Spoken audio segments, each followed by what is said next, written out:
네, 여러분 읽느라 수고하셨습니다. 정말 긴 본문이었어요, 오늘. 지금 계속 사도행전을 살피고 있습니다. 지금까지 내용을 살짝 복습해보고 가봅시다. 자, 1장에서 예수님께서 승천하시면서 성령 강림을 기다려라 명하셨습니다. 그 명대로 제자들과 120명의 그 무리는 다락방에 모였어요. 그들이 한 가장 처음 사역이 뭐였습니까? 유다로 인해서 없어진 그 12번째 차리를 채우는 거였어요. 다시 재충원하는 거였어요. 베드로는 시편을 인용하여 하나님의 뜻을 구하며 제비를 뽑았고 마띠아가 12번째 사도로 뽑혔죠. 그리고 2장, 지난주에 본 2장 앞쪽에서는 마침내 오순절에 성령 강림 그 사건이 기록이 되고 있어요. 두루뭉술한 환상이 아니라 모두가 듣고 본 것을 시청각적으로 구체적으로 증언할 수 있도록 성령께서 임하셨어요. 그리고 방언을 주셔서 흩어진 언어, 깨어진 소통을 회복하셨습니다. 다 무엇을 위해서였나요? 하나님의 큰 일을 위해서였습니다. 자, 이게 지난주까지 내용입니다. 자, 오늘 본문이 굉장히 깁니다. 제가 평소보다 약간 빠른 페이스로 구절들을 살펴볼 테니까 여러분 집중해서 한번 가봅시다. 자, 첫 번째 말씀드리고 싶은 거는 이 복음이 누구에게 향한 복음이냐? 복음은 모든 사람을 위한 거라는 거예요. 근데 그 누구가 어떤 사람이죠? 주의 이름을 부르는 자에게 주어진다는 거예요. 먼저 14절을 보겠습니다. 자, 시작. 그러자 베드로가 열한 사도와 함께 서서 높여 그들에게 선포했습니다. 유대 사람들과 예루살렘에 사는 모든 사람들이여, 이 일을 여러분에게 알게 하고자 하니 내 말에 귀를 기울이십시오. 자, 베드로가 수군거리고 조롱거리는 사람들의 앞에서 목소리를 높여서 담대하게 선포를 합니다. 굉장히 담대해졌어요. 예전에 베드로 기억하시죠? 예수님이 돌아가셨을 때 도망치기 바빴고 이런 시기에 숨는 게 참 자연스러웠을 그런 인물이었지만 이제 바뀌었어요. 성령이 그에게 임하셨고 두려움이 없어졌고 담대함으로 사람들 앞에 섰습니다. 그리고 담대하게 성령의 그 말하게 하심을 따라 선포하기 시작했습니다. 자, 14절에 그러자라고 이제 시작하고 있죠.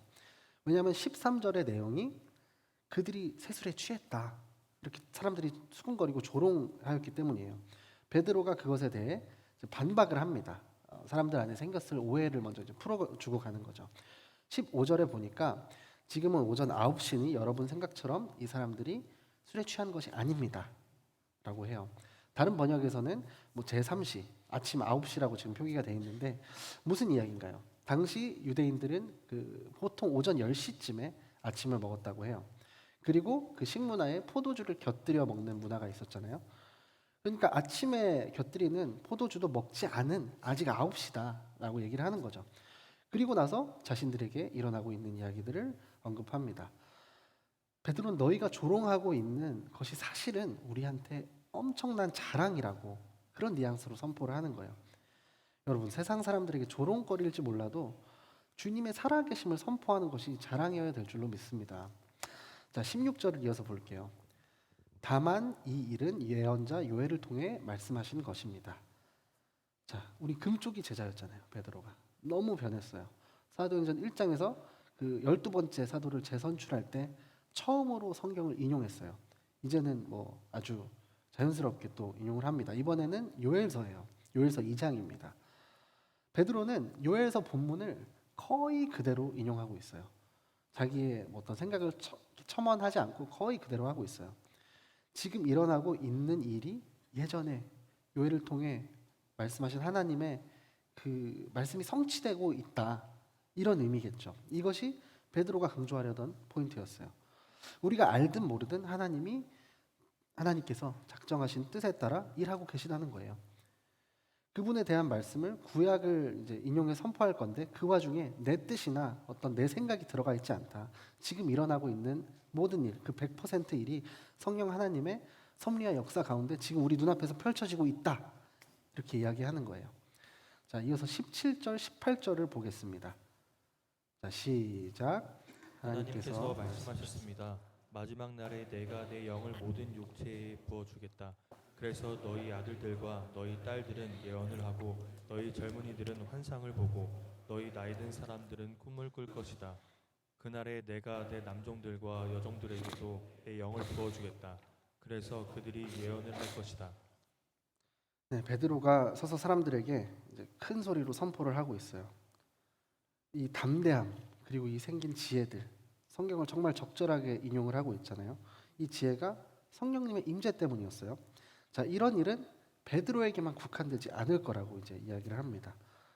성령 충만함은 모두에게 주어지는 것이기 때문이에요. 우리가 기도할 때, 사람들 앞에서 이야기할 때 성령이 임하시면 그분의 이끄심대로 따라간다는 거예요. 그리고 이런 성령 충만은 나이나 뭐 신분과 상관없이 일어난다는 거예요.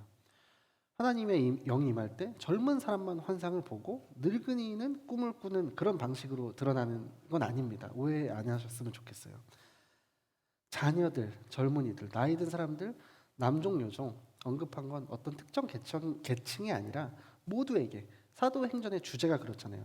모든 사람들을 가리키는 표현으로 보는 것이 자연스러울 것 같아요. 자, 남종과 여종, 그 당시에 사람 대우를 받던 사람들이 아니었죠. 지난주에도 제가 짧게 영화 얘기를 했었는데 그 생각이 나더라고요. 그 글래디에이터라는 영화를 혹시 아시나요? 제 세대 분들은 아실 것 같은데 네, 막시무스 나오는 영화예요. 전쟁 영웅이었던 사람이 모함을 받아서 노예가 됩니다. 그 상류층들이 보는 검투사 시합에 정말 목숨 걸고 싸워야 되는 노예가 됩니다. 근데 그 노예들이 사고 파는 장면이 마치 신선한 뭐 야채, 과일, 고기를 고르는 것처럼 표현되는 장면이 있어요. 노예가 그런 존재였다는 거예요. 세상에서 누구의 소유, 물건처럼 대우를 받던 남종, 여종들, 노예들도 동일하게 그들에게 성령 충만이 일어난다고 선포하고 있어요. 그런데 여러분 한 가지 기억하셨으면 좋겠어요. 성령에 대해서 계속 이야기를 하고 있는데 성령 충만해지면은 거짓말처럼 마법처럼 내 문제와 상황과 관계가 달라질까? 변할까? 아마도 그렇지 않을 거라는 거예요. 하지만 변하는 게 분명히 있습니다. 뭐가 변하나요? 성령이 임한 사람들의 마음이 변하고 그 인식이 변하고 그 사람들의 세계관이 변하는 거예요. 성령 충만으로 말미암아 우리의 영안이 열리게 됩니다. 성령님이 우리 안에 임재하시면 똑같은 관계, 동일한 관계, 똑같은 상황, 어제 보던 그 사람인데 나를 힘들게 하던 그 사람인데 아무리 노력해도 가까워질 수 없었던 그 사람을 용서할 수 있는 거예요. 그게 바로 성령이 역사하시는 순간이죠. 세상의 관점에서 지는 것처럼 보여도 그것이 궁극적으로 그리스도 안에서 승리하는 삶인 줄로 믿으시기 바랍니다. 자, 이어서 19절, 20절 보겠습니다. 자, 시작. 또 또 내가 내가 위로 하늘에서는 기사들과 아래로 땅에서는 표적들을 나타낼 것이다. 곧 피와 불과 자욱한 연기이다.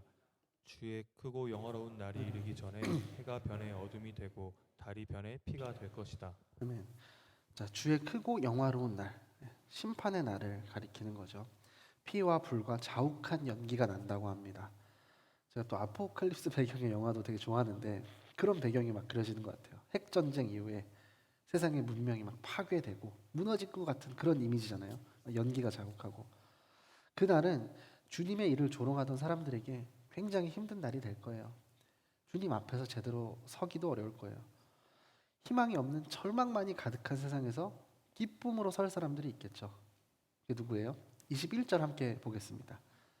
자, 시작. 그러나 누구든지 주의 이름을 부르는 사람은 구원을 얻을 것입니다. 네, 바로 주의 이름을 부르는 사람, 구원을 받은 사람들입니다. 여러분 주의 이름을 부르십시오.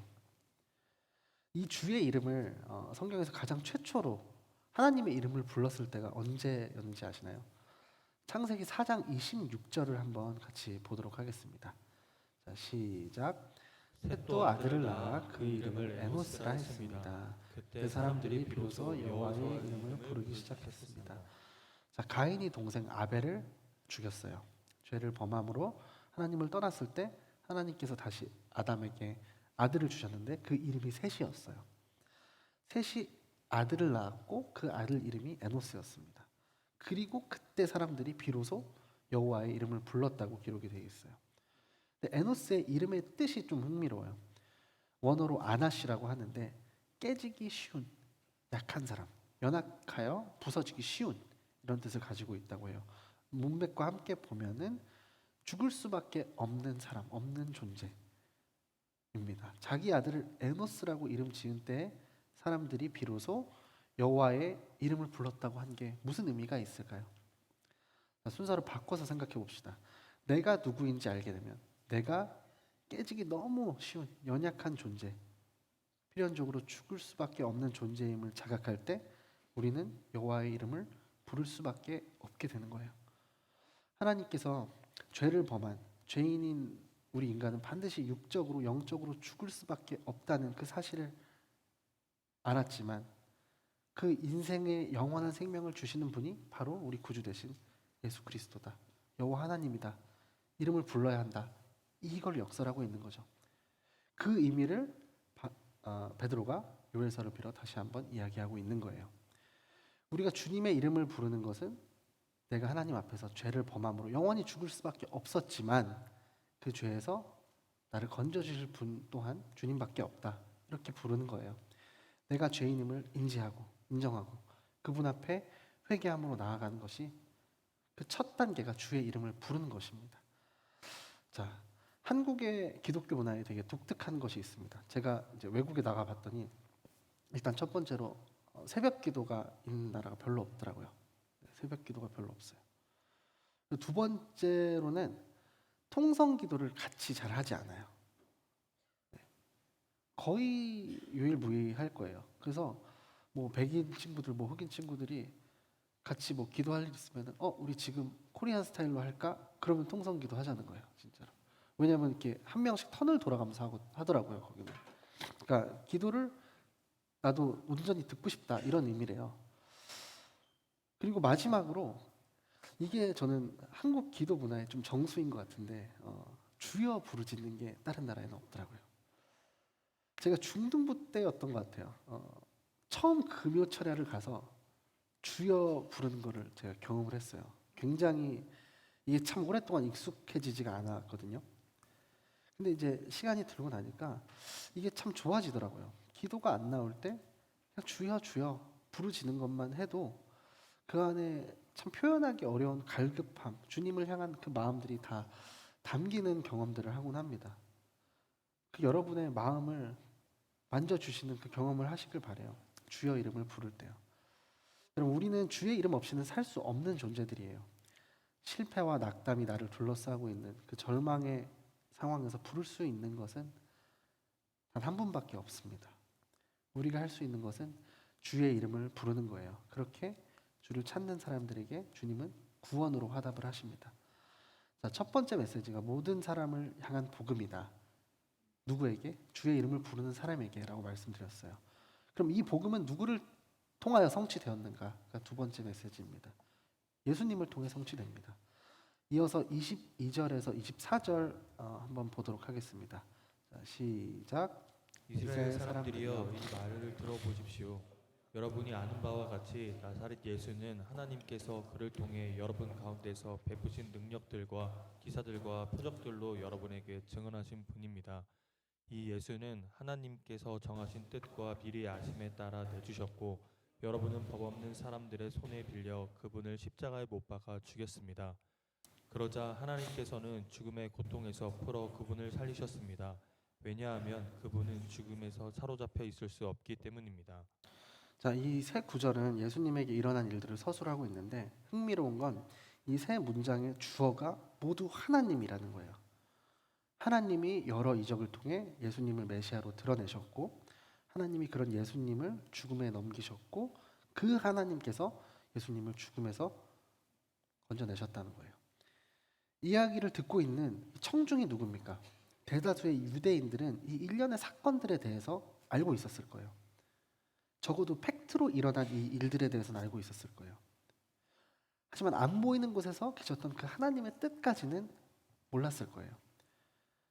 듣는 이들이 구약에 관한 이해가 있었을 거기 때문에 베드로가 모든 문장에 하나님을 주어로 강조했다고 생각이 됩니다.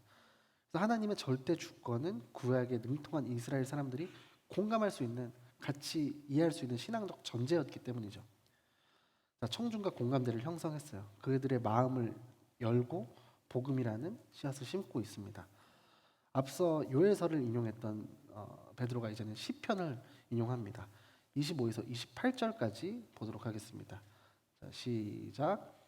다윗이 그분에 대해 말했습니다. 내가 내 앞에 계신 주를 항상 뵙습니다. 주께서 내 오른편에 계심으로 내가 흔들리지 않습니다. 그러므로 내 마음이 기쁘고 내 입술은 즐거워했으며 내 육체도 소망 속에서 살 것입니다. 이는 주께서 내 영혼을 지옥에 버리지 않으시며 주의 거룩하신 분을 썩지 않게 하실 것이기 때문입니다. 주께서 내게 생명의 길을 알려주셨으니 주 앞에서 내게 기쁨을 가득 채워 주실 것입니다. 아멘. 자, 다윗을 인용합니다. 뭐 여러 가지 이유와 해석이 있겠으나 앞서 말씀드린 것처럼 유대인들이 가장 또 익숙한 인물이겠죠. 그들이 기대하는 메시아의 모델이기도 했어요. 그들은 로마 제국의 압제 속에 있었잖아요. 또 다른 다윗을 기다리고 있었어요. 그 옛날 다윗이 보여준, 그 다윗 왕이 보여준 막강한 나라, 그 힘과 권세를 기대했던 이들도 분명히 있었을 거예요. 자, 복음서에서는 다윗과 예수님을 계속 비교하는 장면들이 나오는데 같은 이치라고 생각이 됩니다. 이어서 베드로는 그러한 다윗을 계속 인용하면서 예수님과의 중요한 차이점을 드러냅니다. 자, 29절부터 31절까지 제가 읽겠습니다. 형제들이여, 나는 여러분에게 조상 다윗에 대해 담대히 말할 수 있습니다. 그는 죽어 장사돼 그의 무덤이 오늘까지 우리 가운데 있습니다. 다윗은 예언자이기에 하나님께서 그에게 맹세하셔서 그의 몸에서 날 자손을 세워 그의 보좌 위에 앉히시리라는 것을 알고 미리 내다보면서 그리스도의 부활에 대해 그가 지옥에 버림을 당하지 않고 그의 육신이 썩음을 보지 않았다라고 말했습니다. 아멘. 차이점이 뭐겠어요? 여기서 나온 이 29절에서 31절까지만 보면 다윗에게는 있고 그리스도에게서는 없다고 하긴 좀 그런데, 제가 말씀드리고 싶은 건 무덤이에요. 자, 29절에 따르면 당시까지도 다윗의 무덤이 그들 안에 있었대요. 우리나라에서도 뭐 여러 군데 왕릉이 있죠. 권력자일수록 무덤이 되게 크잖아요. 특히 뭐 다윗은 민족적인 영웅이었으니까 당연히 있었을 것 같아요. 하지만 역사적으로 그 웅장했을 그 무덤은 다윗의 근본적인 한계를 보여주는 거죠. 우리가 같은 인간이라는 거예요. 다윗은 위대했어요. 누구도 그걸 부정하지 않습니다. 하나님 보기에 합한 사람이었다. 마음이 합한 사람이었다. 성경 기록하고 있어요. 그러나 동시에 충직한 부하 장수였던 그 우리아의 아내를 뺏은 사건 기억하시죠? 유혹에 넘어지는 죄인이었어요. 철저한 한계를 지닌 우리와 같은 사람이었다는 거죠. 죽음을 이겨낼 수가 없는 존재, 무덤에 잠들어야 하는 존재라는 거예요. 하지만 예수님은 정반대셨습니다. 32절, 33절 함께 읽도록 하겠습니다. 시작. 이 예수를 하나님께서 살리셨습니다. 이 일에 대해 우리 모두가 증인들입니다. 하나님께서는 이 예수를 높이 올리셔서 그분의 오른편에 앉히셨습니다. 높임 받으신 예수께서는 아버지께서 약속하신 성령을 받아 우리에게 부어주셨는데 지금 여러분이 보고 듣고 온 것. 네, 주님은 이 땅에서 그 신적인 능력을 당신 스스로를 위해 사용하지 않으셨습니다. 오히려 이스라엘 율법학자들, 바리새인들에게 조롱을 당하고 그 정치 권력에 의해서 짓밟혀서 십자가에 달려 숨을 거두셨죠. 그의 시신은 아리마다 요셉의 그 선의에 겨우 수습될 뿐이었어요. 참 초라한 무덤이었지만 예수님께는 아무 상관이 없었습니다. 예수님께서는 죽음을 이기시고 그 무덤을 비우셨기 때문입니다. 자, 베드로는 이 진리를 32절에서 굉장히 심플하게 외치고 있어요. 죽임 당한 예수님을 바로 하나님께서 살리셨다는 거예요. 그리고 베드로를 포함한 사도들은 바로 이 부활의 증인이라는 겁니다. 그리고 우리도 역시 마찬가지예요. 우리는 화려한 무덤을 가진 왕의 증인이 아니라 무덤을 비우시고 무덤을 이기신 하나님의 아들을 전하는, 예수님을 전하는 증인이어야 될 줄로 믿습니다. 그리고 다음과 같이 설교를 마무리해요. 34절에서 36절까지 제가 읽겠습니다. 다윗은 하늘에 올라가지 못했으나 이렇게 말했습니다. 주께서 내 주께 말씀하시기를 내가 내 원수를 내 발 아래 굴복시키기까지 너는 내 오른편에 앉아 있어라 하셨습니다. 그러므로 이스라엘 모든 집은 확실하게 알아두십시오. 여러분들이 십자가에 못 박은 이 예수를 하나님께서 주와 그리스도가 되게 하셨습니다. 자, 35절에 두 가지 주라는 표현이 나옵니다. 주께서는 여호와 하나님, 그리고 내 주께라고 할 때 그는 하나님의 오른편에 올라가셔서 높임을 받으시는 분이래요. 이 시를 이제 다윗의 고백이라고 하고 있으니까 내 주께를 지칭하는 대상이 다윗이 될 수는 없겠죠. 결국 다윗이 예언한 하나님의 오른편에 앉아 계실 분은 부활하시고 승천하실 예수님이라는 거예요. 36절 결론을 선포합니다. 예수를 하나님께서 주와 그리스도 되게 하셨대요. 주라는 호칭, 원어가 퀴리오스인데 이 중요한 건 이 단어는 오로지 그 당시 황제나 신, 절대 권력자한테만 썼다는 거예요. 그리고 그리스도는 여러분 잘 아는 것처럼 기름 부음 받은 자, 메시아라는 뜻을 가집니다. 요약하면 주라는 것은 이 세상 가장 강력한 통치자, 곧 하나님이라는 거예요. 그리고 그리스도는 기름 부음 받은 구원자로 보내신 메시아다. 그런데 문제가 뭐예요? 이 하나님이시며 메시아이신 예수님을 너희가 십자가에 못 박았다. 자, 베드로는 이 아찔한 메시지를 이스라엘의 모든 집에 선포하고 있습니다. 그가 요엘서와 시편의 예언대로 성취된 약속 그 자체인 예수님이 바로 구원자다. 그러니 모두가 이 진리를 확실히 알고 받아들여라. 그리고 더 중요한 건 뭐예요? 이 진리의 예수님을 너희가 십자가에 못 박았다는 거예요. 너희들이 그토록 기다리던 메시아가 눈앞에 왔는데 알아보지 못했다. 알아보지 못했고 십자가에 못 박아 죽였다. 그럼에도 불구하고 하나님께서는 주와 그리스도가 되게 하셨다는 거예요. 하나님을 알지 못하는 사람은 자신이 이런 죄인임을 알 수가 없습니다. 하나님 앞에서 자신이 죽을 수밖에 없는 죄인임을 깨닫는 것이 이 구원의 야정을 향한 첫 걸음이 되는 거예요. 그런 회개를 촉구하며 이런 도전을 던지며 베드로는 설교를 마칩니다. 자, 마지막 메시지입니다. 오늘 굉장히 진도를 빨리 나가고 있죠. 네, 아직 10절이 남았습니다. 네, 첫 번째가 모든 사람을 향한 복음인데 그게 누구냐? 주의 이름을 부르는 자들이다. 두 번째가 그 복음이 누구를 통해 성취되었냐? 예수님을 통해서 성취되었다. 그리고 마지막은 이 복음이 어떻게 시작하냐? 회개를 통해 시작한다는 거예요. 자, 37절에서 40절 한번 힘내서 같이 읽어보도록 하겠습니다. 자, 시작. 그러자 그들이 듣고 마음이 찔려 베드로와 다른 사도들에게 형제들이여 우리가 무엇을 해야 합니까? 하고 물었습니다. 이때 베드로가 대답했습니다. 회개하십시오. 그리고 여러분의 죄를 용서받기 위해 예수 그리스도의 이름으로 여러분이 각각 세례를 받으십시오. 그러면 여러분이 성령의 선물을 받게 될 것입니다. 이 약속은 여러분과 여러분의 자녀와 먼데 있는 모든 사람, 곧 주 우리 하나님께서 부르시는 모든 사람들에게 주신 것입니다. 베드로가 이 사악한 세대로부터 구원을 받으십시오라고 말하면서 다른 여러 가지 말로 확증하며 그들을 권했습니다. 아멘. 자, 찔렸대요. 찔려의 그 원어적인 의미를 보면 뭐 때리다, 관통하다, 뚫고 나가다 이런 뜻을 가지고 있습니다. 직역하면은 마음을 꿰뚫림 당한 거죠. 베드로의 설교를 들은 사람들의 그 마음이 강하게 요동치기 시작했어요. 지난주에 봤던 12절에서 방언을 하는 이들을 향해서 무슨 일이냐 서로 물었던 사람들이었어요. 이들의 마음에 큰 변화가 일어난 거예요. 우리가 무엇을 해야 하냐? 어찌할꼬 라고 또 번역이 되어 있는데 어찌할꼬 묻고 있어요. 베드로와 제자들에게 우리가 구원을 위해 구원을 받으려면 어떻게 해야 되냐 묻고 있습니다. 자, 사도행전은 성령의 충만함을 통한 만민에 대한 그 열방에 대한 전도와 선교라는 주제를 가지고 있잖아요. 이런 복음 전도는 필연적으로 죄의 문제를 다루지 않을 수가 없습니다.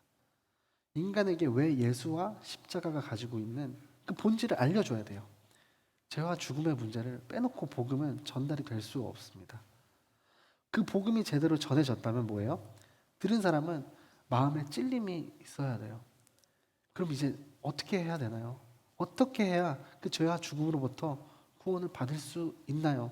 라는 질문이 나와야 마땅한 거예요. 복음을 듣고 찔린 사람 대개 두 가지의 반응을 보이죠. 오늘처럼 회개가 아니면 분노입니다. 복음의 마음이 이제 열려 있는 사람들은 그 찔림이 회개로 반응하게 돼요. 그러나 복음에 마음이 닫혀 있는 사람들은 분노로 반응합니다. 또 다른 감정이 있을 수 있겠죠. 베드로의 설교에 성령이 역사하셨어요. 마음이 찔린 이들에게 회개의 역사가 시작되었어요. 여러분의 마음도 한번 돌아보셨으면 좋겠습니다. 나는 알고 있지만 회개 대신 어떤 분노 혹은 다른 감정으로 내가 회피하고 있진 않은지 돌아보셨으면 좋겠어요. 이거는 회개가 아니라 내가 화내는 것이 마땅해. 그런 마음으로 상대를 정죄하고 있지 않은지 돌아보시길 바랍니다. 그럼 모든 이들에게 오늘 회개의 영이 부어지는 역사가 일어나기를 축복합니다. 여러분, 내 잘못과 내 죄에 대해서 단순히 반성하는 게 회개가 아닙니다. 하나님 앞에 철저한 죄인이라는 사실을 자각하고 인정하는 것, 그게 회개의 출발점이 됩니다. 첫 걸음이 되는 거예요. 베드로는 그들에게 먼저 회개할 것을 요청해요. 구원으로 가는 길은 자신의 죄와 죄악된 삶에서 온전히 돌이키는 것, 회개밖에 없다. 예수님도 회개하는 자에게 천국 소망이 있다고 말씀하셨죠. 저도 압니다. 이게 진짜 어려워요. 말로 하는 거랑 진심으로 그 사실을 인정하고 고백하는 거는 차원이 다른 문제라는 거를 저도 알고 여러분도 잘 알고 있어요. 우리 아이들도 그러거든요. 얘네가 뭘 잘못했는지 저는 사실 쉬워요. 애들이 아직 어리거든요. 초등학생, 미취학 이러니까. 근데 잘 안 와요. 잘 인정을 안 하려고 해요. 그럼 제가 기다리죠. 제가 혼내기 위해 기다릴까요? 그럼 문제가 있는 아빠겠죠. 전적으로 용서해 주기 위해 기다리고 있습니다. 그들의 입에서 고백을 할 때까지 기다리고 있어요. 빨리 오기만을 기다리는 저의 마음이 다른 데 있지 않습니다. 돌아오기를 기다리는 거예요. 너무 그들이라고 하니까 조금 아이들을 향해서 좀 어색한 표현 같은데 걔네들이 돌아오기를 기다리는 거예요. 여러분, 회개하기를 두려워하지 마십시오. 회개하고 예수 그리스도의 이름으로 세례를 받는 자들에게 죄 사함의 은혜가 있다고 그 사실을 기억하시길 바라요. 이 후의 말씀은 이제 베드로의 설교를 들은 자들로부터 탄생한 초대교회 성도들의 모습을 기록하고 있습니다. 함께 모여 교제했고 말씀을 배웠고 찬양하고 또 재정을 공유했어요. 수직적으로는 하나님을 찬양하고 예배했고 수평적으로는 이웃을 사랑하는 그 본을 보여주는 공동체가 되었어요. 그렇게 모두에게 그리스도의 모습을 정말 보여주니까, 삶으로 보여주니까 날마다 구원받는 이들이 기하급수적으로 늘었습니다. 세상에서는 경험할 수 없는 이타적인 그 관계의 공동체가 되었어요. 정말 예수님을 사랑하고 내 이웃을 사랑하는 그런 공동체가 되었습니다. 삶의 예배와 공적 예배의 밸런스를 갖춘 그런 공동체가 되기를, 우리 제4유 공동체가 그런 공동체가 되기를 소망합니다. 진실한 교제와 또 예배로 세상에 그리스도의 선한 영향력을 끼치는 그런 공동체, 날마다 구원받는 사람을 더하는 그런 공동체, 하나님 나라를 확장하는 공동체로 쓰임 받기를 주님의 이름으로 축복합니다. 자, 오늘 말씀을 맺겠습니다. 자, 3가지를 말씀드렸어요. 모든 사람을 향한 복음인데 누구에게냐? 주의 이름을 부르는 자에게다. 2번째로 그 복음은 다른 누구도 아닌 예수님을 통해서 성취되었다. 그리고 마지막으로 그 복음은 회개를 통해 시작되는 복음이라는 겁니다. 자, 베드로가 오늘 정말 성령의 임재 속에서 멋진 설교를 했습니다. 그는 정말 평범한 어부였어요. 생각보다 행동이 앞섰던 다혈질의 사람이었습니다. 누구보다 주를 따를 것처럼 열성을 내었지만 중요한 순간에 숨기 바빴어요. 하지만 성령이 임하시고 정말 구약의 말씀을 너무 적절하게 인용하면서 사람들의 마음을 움직이기 시작합니다. 이런 변화만으로도 성령이 오시는 게 얼마나 놀라운 역사라는 걸 알 수 있는지 모르겠어요. 당시 열방으로부터 온 사람들이 모였어요. 하나님이 부르실 때 회개와 세례로 응답하는 자에게 누구든지 인종, 혈통, 신분 상관없이 성령의 선물이 주어지는 시대가 도래하고 있었어요. 베드로는 이 성령의 선물을 유대인들과 이방인들을 위한 약속으로 제시했습니다. 유대인들, 이방인들, 성령을 구원의 본질적인 선물로 받을 수 있다는 그 베드로의 주장은 심플했지만 그 안에 강력한 힘이 있었어요. 성령께서 역사하고 계셨기 때문이죠. 그 동일한 성령님께서 오늘도 우리에게 역사하고 계심을 기억하십시오. 베드로를 변화시켰던 성령께서 우리 안에서도 일하십니다. 나는 성령께 쓰임받기에 부적합하다고 생각합니까? 그렇지 않습니다. 그래서 성령님의 능력을 부인하고 제한하는 거예요. 제가 얼마 전에 아내한테 그런 이야기를 했어요. 뭔가 되게 구체적으로 기억이 안 나는데 뭔가 잘 못하는 걸 하고 있어서 제가 너 그거 할 수 있겠냐? 도와줘야 되지 않겠냐? 그랬더니 그러는 거예요. 너도 교육자 하잖아. 그러는 거예요. 네, 그만큼 큰 역사가 없다는 거예요. 제 힘으로 하는 게 아닙니다. 오늘 나는 그 성령님이 하시는 겁니다. 베드로의 이런 변화는 부활의 증인으로 살아가는 과정에서 경험된 것들이에요. 무엇을 하든 어느 자리에 있든 예수님이 여러분의 삶을 운행하시길 바랍니다. 또 한 가지 기억할 것은 성령님이 우리 안에 계시면 뭔가 초자연적인 일이 일어나야 된다고 생각하지 마세요. 그 초자연적인 신비로운 현상은 베드로가 강구해서 일어난 게 아니었어요.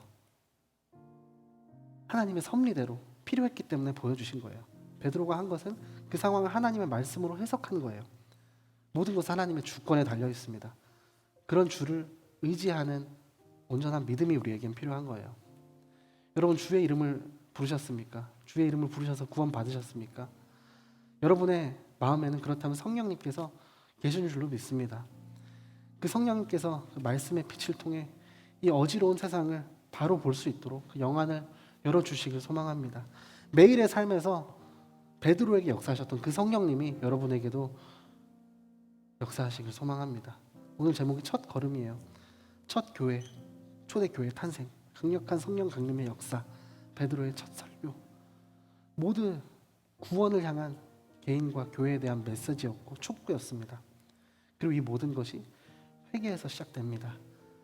마지막으로 고린도후서 7장 9절 10절 말씀을 제가 읽겠습니다.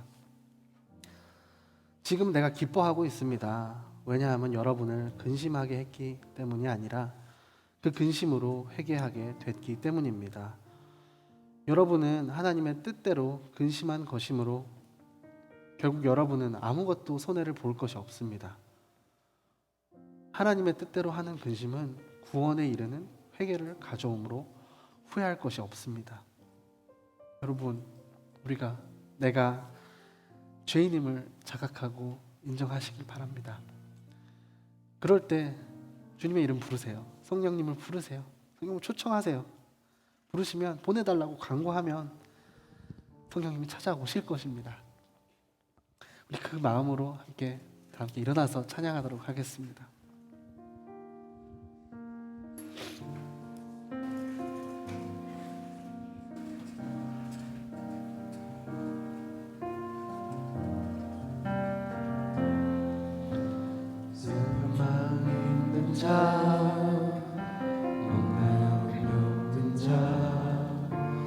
누구든지 부르시오 예수 이름 부르시오 그 이름을 믿는 자 그 이름을 부르는 자 그가 어떤 사람이든 그는 구원 얻으리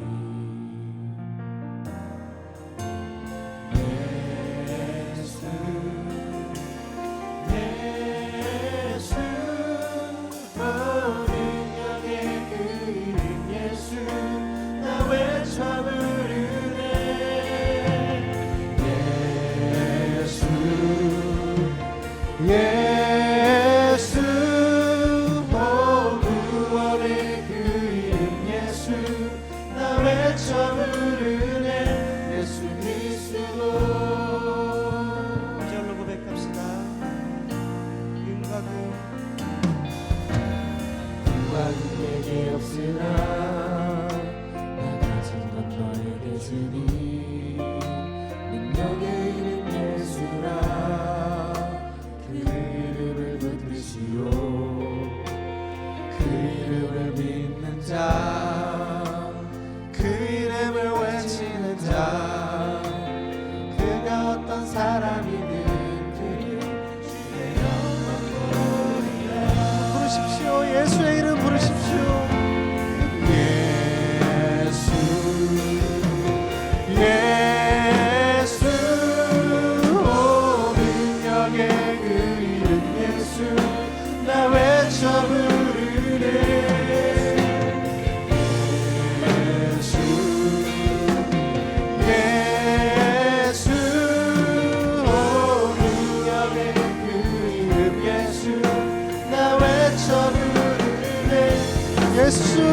예수 이름을 부릅시다.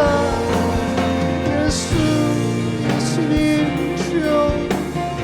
예수 오 능력의 그 이름 예수 나 외쳐 부르네. 예수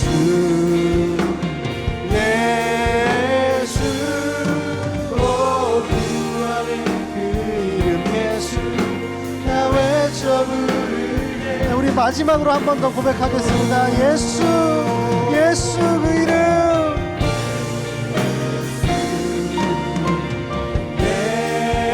예수 오 능력의 그 이름 예수 나 외쳐 부르네. 예수 예수 오 구원의 그 이름 예수 나 외쳐 부르네. 예수 그리스도. 네, 우리 이 시간 함께 기도하며 나아갑니다. 예수 그리스도를 믿는 우리 안에 성령님이 함께 하십니다.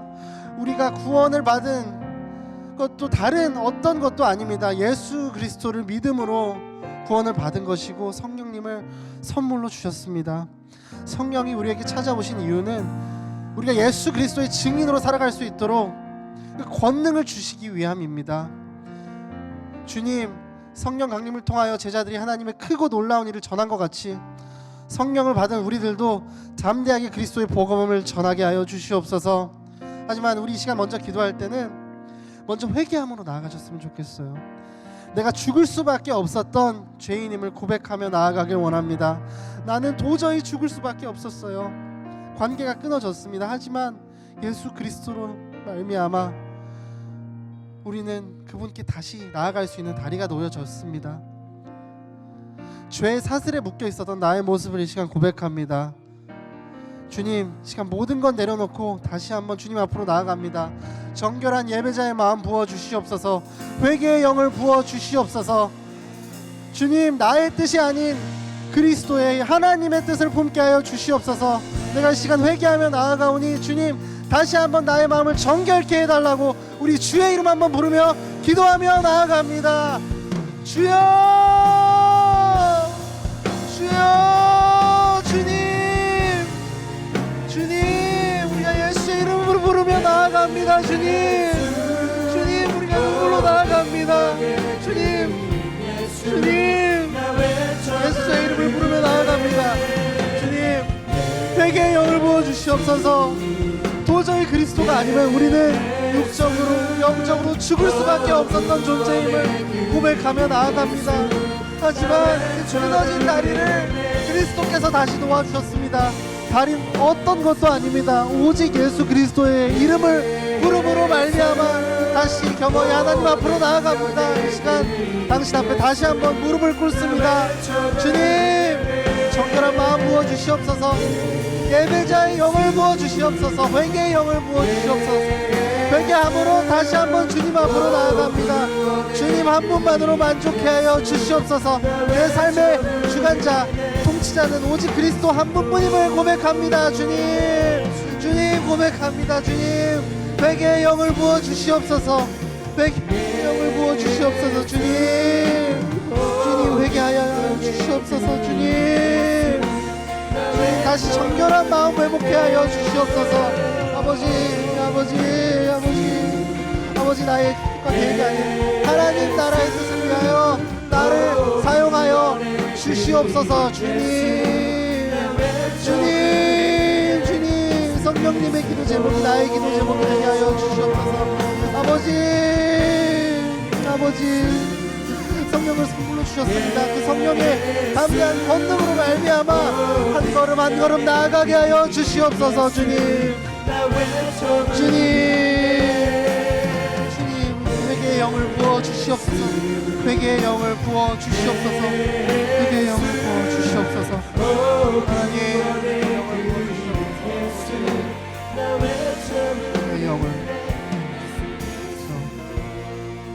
이 시간 한 번만 마지막으로 기도하며 나아가겠습니다. 주님, 이 시간 한 마음 한 뜻으로 그 초대교회의 모습을 생각하며 우리 공동체가 바로 그런 공동체 되길 원한다고 함께 기도하며 나아가길 원합니다.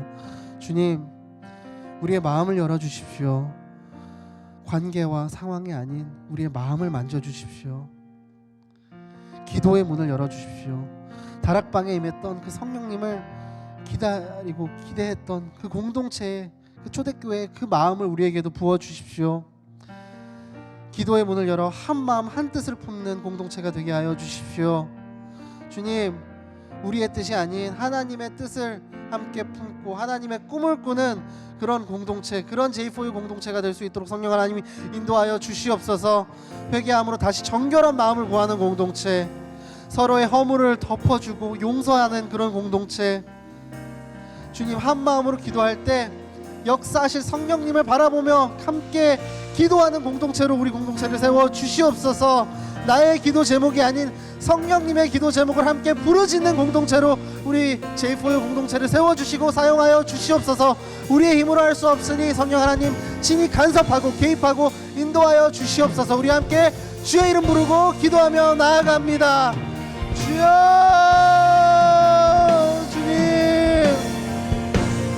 주님, 우리 공동체를 위하여 중보하며 나아갑니다. 주님, 우리의 마음을 열어주시고 우리가 한 마음 한 뜻을 품는 공동체가 될 수 있도록 성령 하나님 인도하여 주시고 우리의 마음을 만져 주시옵소서. 다락방에 임했던 그 성령님을 기다리는 공동체가 되게 하여 주시옵소서. 우리의 그 마음에 주님의 뜻을 부어주시옵소서. 주님의 마음을 만져주시옵소서. 주님의 마음을 만져주셔서 감사함을 고백하는 공동체가 되게 하여 주시옵소서. 회개함으로 다시 주님의 영을 구하는 공동체로 사용하여 주시옵소서. 서로의 허물을 덮고 용서하는 공동체, 서로를 사랑으로 덮는 공동체가 되게 하여 주시옵소서. 오직 예수 그리스도를 바보처럼 바라보는 공동체가 되게 하여 주시옵소서. 서로 사랑함으로 세상에 정말 이상하게 그런 공동체가 되게 하여 주시옵소서. 아버지, 나아갑니다. 주님, 예수 그리스도를 믿음으로 말미암은 그런 공동체, 날마다 구원받는 자가 더해지는 그런 공동체로 우리 공동체를 축복하여 주시고 사용하여 주시옵소서. 성령의 권능에 따라, 성령의 인도하심에 따라 예수 그리스도의 복음을 전파하는 공동체가 되게 하여 주시옵소서. 우리가 마음에 찔려 정말 회개함으로 나아가는 공동체가 되게 하여 주시옵소서. 주님의 정결한 마음을 구하는 공동체 되게 하여 주시옵소서. 주님, 감사합니다. 주님, 오순절날 다락방에 임했던 성령님, 이 시간 우리에게도 임하여 주시옵소서. 우리 각각 사람에게 임하여 주사 동일한 상황도, 동일한 관계도, 동일한 사람도 우리가 다른 마음으로, 성령님의 마음으로 그들을 바라보고 그 관계를 바라보게 하여 주시옵소서. 무엇보다 우리 마음에 그 찔림이 있을 때 회개하여 주시옵소서. 회개의 영을 부어 주시옵소서. 회개함으로 다시 한번 주님 앞에 무릎을 꿇고 주님의 그 정결한 마음 닮아가고 품는 그런 한 사람 한 사람, 그런 공동체가 될 수 있도록 성령 하나님 인도하여 주시옵소서. 주님 한 분만으로 만족하는 공동체로 세워 주시옵소서. 주님, 주님을 예배하는 것이 나의 삶에 정말 기쁨이 되는 공동체가 되게 하여 주시옵소서. 늘 감사함을 고백하는 공동체, 회개함으로 서로의 허물을 덮어주는 공동체, 예수 그리스도만 바보처럼 바라보는 그런 공동체, 그리고 서로를 사랑하는 공동체로 세워주시옵소서. 우리가 사랑할 수 있는 것은, 우리가 감히 사랑할 수 있는 것은 우리의 의도, 우리의 뜻도 아닙니다. 하나님께서 우리를 먼저 사랑하여 주셨기 때문입니다. 그 사랑을 품고 우리 순 안에서, 공동체 안에서, 우리가 또 사회 속에서 부르신 곳에서 그 그리스도의 사랑을 전하는, 담대하게 전하는 증인으로서 그리스도의 향기로 그곳을 가득 채우는 한 사람으로 세워주시고 또 사용하여 주시옵소서. 그렇게 나를 가장 선한 곳으로 이끄실 하나님께 모든 것 맡겨드리며 예수 그리스도 이름으로 기도드립니다. 아멘. 우리 살아계신 하나님께 영광의 박수 올려드리겠습니다.